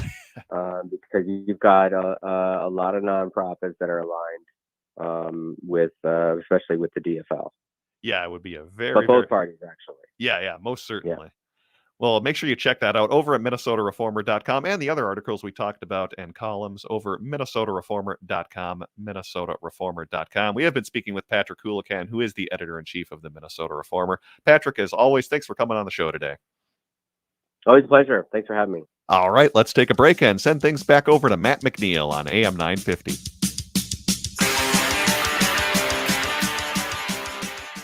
Considering replacing your vacuum? What do you do with the old one? Throw it in the garage? Worse yet, throw it in the garbage? How about trade it in and save? A1 Vacuum in Roseville has been around forever, and they take trade-ins. When you trade in your old vacuum, you save. So if it's time to replace that old clunker headed for the garage or landfill, bring it into A1 Vacuum in Roseville. You can find A1 Vacuum at a-1vacuum.com or call 651-222-6316. Thanks to everyone who's continued to support AM 950. Good news, the AM 950 2024 calendar is ready to go, featuring photos I took around Minnesota and important progressive dates. Members that sign up for a recurring monthly $10 membership will receive a 2024 AM 950 calendar as a thank you. Make a recurring monthly $25, $50, or $100 donation. You'll get the AM 950 calendar and the brand new AM 950 tote bag as a thank you as well. Go to am950radio.com for the details on the membership. Thank you so much for supporting AM 950, the progressive voice of Minnesota. Minnesotans are hardy. We don't let snow or ice get in our way. We have places to go, so making sure your vehicle is in prime shape for winter driving is so important. Take your vehicle to Rudy Luther Toyota for all your service needs. I was just there. I got my oil and filters replaced, and they did a complete safety check to make sure my vehicle can tackle what winter has up its sleeve. And they service all makes and models of vehicles. Head to RudyLutherToyota.com and use their super easy Toyota service scheduler to set up your service appointment today. Rudy Luther Toyota on the southeast corner of 394 and 169 in Golden Valley. Join the team that saves lives. About 2,300 people in Minnesota are waiting for a life-saving transplant at this very moment. And while men are more likely to need a transplant, they're less likely than women to register as organ donors. No matter your age or health, let's help tackle the waiting list. Make your game plan to register as a donor today at life-source.org. That's life-source.org. Sponsored by LifeSource, this station, and the Minnesota Broadcasters Association. Nightingale is your cozy, comfortable neighborhood restaurant in the Whittier neighborhood at 26th and Lindale. Nightingale has patio, dining room, and bar seating available. Plus, they still have takeout and delivery. Their menu has lots of delicious options like the famous Nightingale burger and fries, ginger tamari chicken wings, smoked chicken liver pate, and more. They're open from 5 p.m. to 1 a.m. daily with their full menu until midnight. So make the friendly neighborhood Nightingale your go-to restaurant in South Minneapolis. Place an order, make a reservation, and more at nightingalempls.com. Think your company's safe? Your staff is working from home, right? As I speak, cyber criminals are mounting attacks across the country. Remember, when we're weakest, cyber criminals attack. Hi, Mark Sommerfeld from Rymark. The Rymark team is guiding our clients through these difficult times. In fact, demand has been so high, we created an easy-to-follow guide. It's yours free. Download our 5 steps to securely work from home now at rymarkit.com or call 651-328-8900 for a no-cost how-to discussion. End-of-life decisions are not easy to make. Hi, I'm Mary T. of Mary T. Hospice Care. It's important to make sure that this difficult time is meaningful and comforting to you and your loved ones. Our hospice team provides an individualized program of physical, emotional, spiritual, and practical care so your loved one is comfortable and not in pain. At Mary T. Hospice, we understand that choosing the right hospice care provider can be overwhelming, but we're here to assist you. Learn more today at marytinc.com. With a look at your AM 950 weather, I'm Patrick Lilia. Cloudy tonight with a low of 21, then partly sunny on Wednesday with a high of 38. For more than 40 years, the Great Wall Restaurant has been serving up Szechuan and Mandarin favorites. The Great Wall is located just north of 50th in France on the Minneapolis-Edina City line. Check them out at greatwallrestaurant.us.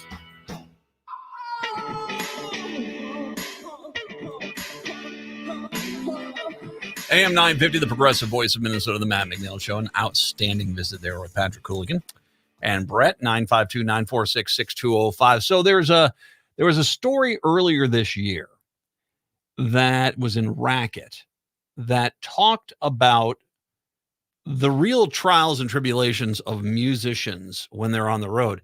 And there is this mentality that you know, if you're a musician and you're going on tour, that, you know, you're staying in nice hotels and all this stuff, and it's not. It's absolutely, you know, kind of one of those things where it's, you know, you're low budget the entire time.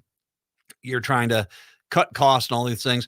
And for a long time, the one saving grace was merch sales that you could, that, you know, for the most part, and at least from the guys I used to talk, I've talked to that used to be in bands in the, like the 80s and the 90s that would go around, you would be able to keep your merch profits. And that was, so, you know, there was a lot of pressure on you to, you know, have stuff out there and someone to sell, but things have changed. And one of the things I think a lot of people, including myself, I did not realize was that there's a lot of bands that when it comes to playing a venue, they don't get the merch anymore. And they talk to a lot of bands there in that. It's a great article. I'll see if I can find it, repost it from Racket. Well, you know, this is a problem because, you know, you're basically nickel and diming these musicians to death. And the reality is they're one of the reasons why you're having a hard time cultivating local music. And I think not only here in the Twin Cities, but I think nationwide, is because it's very hard to do. You get a band like Dury, who, I mean, you know, I'm a huge fan. Tried to get tickets. They sold out really fast with the First Avenue show. Although people are telling me, like, apparently there's some tickets in the secondary market still open and stuff like that. But Yeah. And by the way, the ticket says $33 in the secondary market. It could be $65 by the time I get all the fees and stuff done on it. So I got to be careful with something like that. But that being said, when I look at the when I look at these bands and I see them out there, these are this is getting blood from stone sort of thing. These guys don't have a lot of money in the first place. Well, the Armory, and I've been to a few concerts at the Armory. I love what they did with the facility. A lot of these facilities, specifically the Armory, I'm pretty sure some taxpayer dollars went in there to preserve the building and all that stuff, which I think needs to be put into place. One of Minneapolis' biggest and most visited concert venues, the Armory, is earning negative attention nationwide after the singer of the metal band Falling in Reverse lambasted it on stage and on social media for wanting 25% cut of the group's merch. 25%? Okay. I'm presuming that's not the profits from it. That is just the sale, which once again, then you're basically leaving nothing for the band, considering the shirts cost, like if it's a t-shirt, it costs money to make the t-shirt. And a band is not going to get 50,000 shirts at a low rate. They're only going to get a few. And yeah, so you basically, if 25% of the merch has to go to the venue, well, then the band's not going to, I can't see how much money is the band getting from merch. A few cents, enough for a Big Mac? Dear Lord. I mean, by the way, if there's any story out of this that you need to take, if there's a lesson here, go to the band's website and order the merch directly from the band. They'll get the money then. All right. If you love a band, Dury, love Dury. I've got more Dury t-shirts and stuff. I always order it from the website. That way, the band is getting the money. That's safety tip. This is Ronnie Radke. There is not a single reason these venues have to make this okay, he said in a post on Twitter. After his group headlined a concert at the Armory on Saturday, his comments were quickly picked up by national music news sites.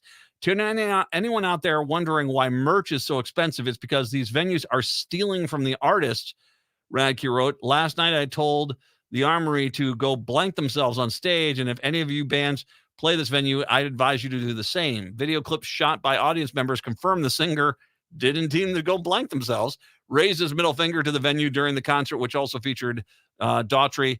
That night, the band opted not to sell any of its t-shirts or other merchandise on site, which is usually a major source of revenue that bands depend on to making touring profitable. But if 25% of it's going to the venue, guess what? You're not going to make any money at all. We have to charge you guys way more than just make any money, Radke said on stage for his group's decision. In a statement released to the Strib, representatives from the Armory said the 25% cut was part of the contracted negotiation with the band's agents and covers the costs associated with the service of selling it, livable wages for the contractors and vendors who set up, sell, and responsible for the inventory, credit card fees, materials, infrastructure, logistics. Okay. I've been to the Armory.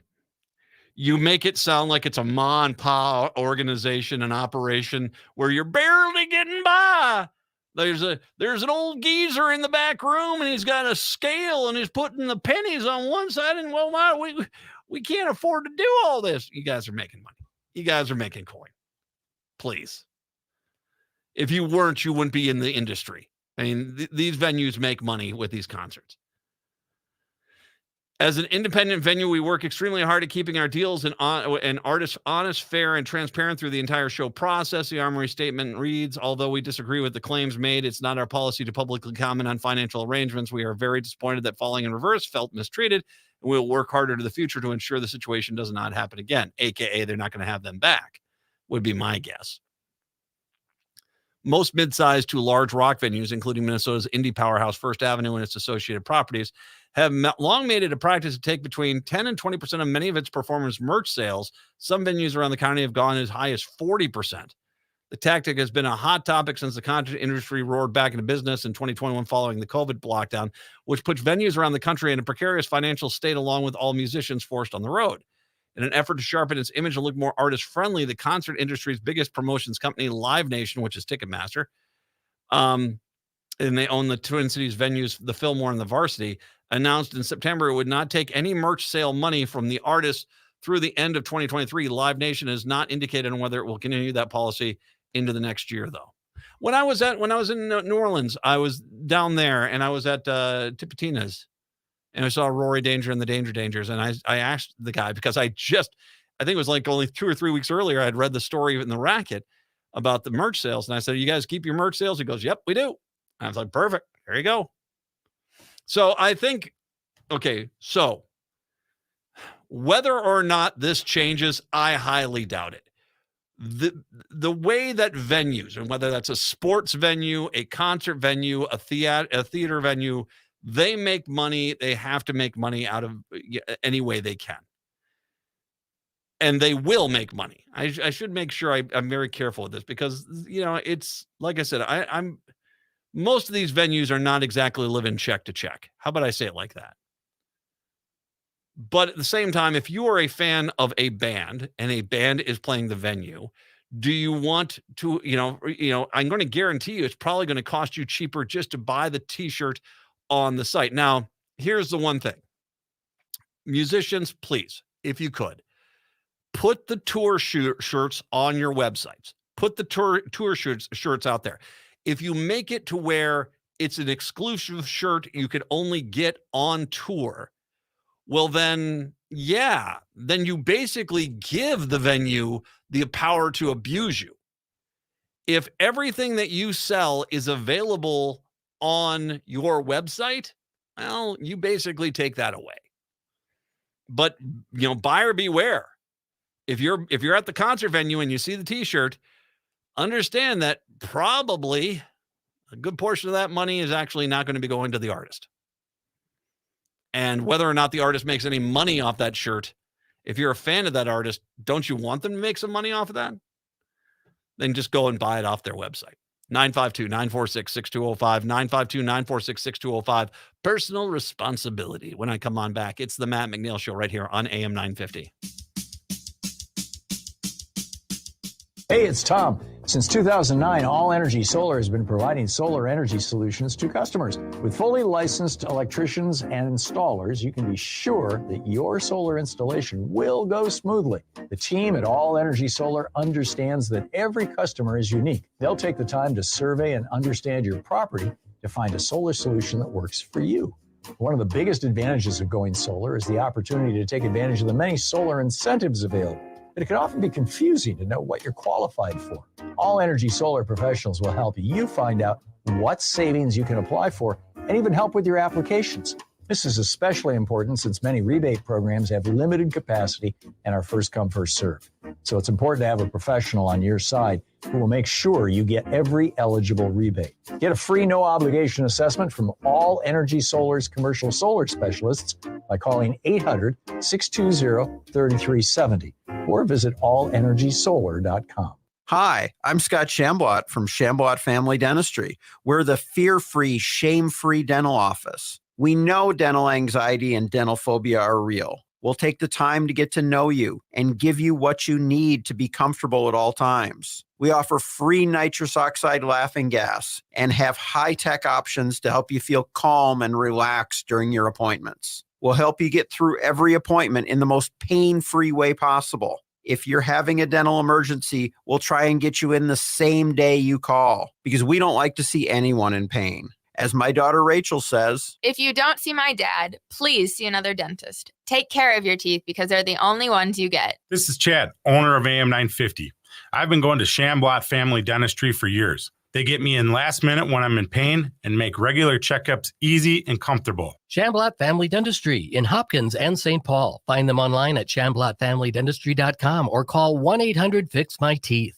Did you know there are easy ways to support your child's brain development during their critical early years from age 0 to 3? Little Moments Count is a website which provides tools to help parents engage in simple, everyday activities like talking, playing, reading, and singing with their children. Visit littlemomentscount.org for resources and support in giving your child a strong foundation for a lifetime of learning. That's littlemomentscount.org. littlemomentscount.org. AM 950, the progressive voice of Minnesota. It's the Matt McNeil Show. So, you know how the conservatives always talk about, we don't need government, we've got personal responsibility. Government's only for wussballs. Funny story. Most of those people that desperately, when things go wrong, desperately need the government. And sometimes you get a story, and we've talked about this issue here in Minnesota a lot, but you're getting this out in really red South Dakota. And I just want to kind of say, wait a minute. What about personal responsibility? Nothing, I think, highlights this more than the scourge that is zebra mussels.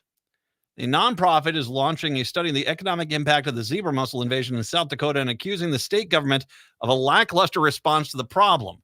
The South Dakota Lakes and Streams Association, based in Sioux Falls, said Monday it will spearhead a $107,000 study it's designed to provide legislators and other lawmaking leaders information to best protect the state's lakes and rivers. The state has been throwing up its hands in capitulation, according to the association board member. The state was not wanting to do this type of study, even though the zebra mussels are pretty much everywhere. Are starting to become everywhere. We believe it's important to conduct the needed research to understand the economic impact. In response, Nick Harrington, the communication manager for the State Department of Game, Fish, and Parks, said in an email to South Dakota Searchlight, GFP has significantly enhanced efforts to slow the spread of aquatic invasive species in recent years, both educating anglers and boaters to clean, dry, and drain every time they are in the water, as well as physically inspecting boats prior to and unloading. How's that going for you? Oh, not very well. The state of personal responsibility seems like there's a lot of people that aren't personally responsible. According to the association, there are 22 lakes or rivers in South Dakota infested with zebra mussels. Now, it should be noted, it's not like Minnesota. There's not a lot of lakes over there comparatively, and some of their lakes are big ones. So they've had, in South Dakota, Lewis Clark Lake, Missouri River before Gavin's Point, McCook Lake, Lake Yankton, Lake Sharp, Lake Francis Case, Pickerel Lake, Lake Cochran, Lake Kempeska, Dami Quarry, Lake Mitchell, Patola Lake, Enemy Swim Lake, Blue Dog Lake, South Rush Lake, Clear Lake, James River, Sand Lake National Wildlife Refuge, Roy Lake, Big Sioux River, and the Big Sioux Lake, as well as Lake Oahe, that have all had problems in it. Apparently now it's at, where's the dam here? This is out of Blue Stem Prairie posting this one. That there's a dam where it's now on the Missouri River, and that's obviously going to be a major problem. Assisting the study is Nanette Nelson, a research economist with the University of Montana. She did a study in Montana that said if zebra mussels were colonized in the water bodies of that state, they would cause up to $122 million in mitigation expenses, $112 million in lost revenue, and $497 million in lost property value. You don't have a lot of property value variance that you have in South Dakota. The point is this, is that for the people that are out there, clearly South Dakota is really starting to have some problems with zebra mussels. But it's also one of those states where it's personal responsibility. Well, but if the person doesn't feel they need to be responsible, guess what? It kind of destroys your freaking lakes. Something we've seen around here. I saw it firsthand over at Lake Minnetonka, for goodness sakes. It is, you cannot trust people to do the right thing. And that's a real sad part of our society. So you need to have government come in and help regulate, because I guarantee you this, you sure want the government to spend the money to help clean up the mess, don't you? Native Roots Radio is up next. We are back tomorrow. Till then, see ya. Hey, it's Patrick again. 'Tis the season to be jolly, and nothing makes me feel jolly.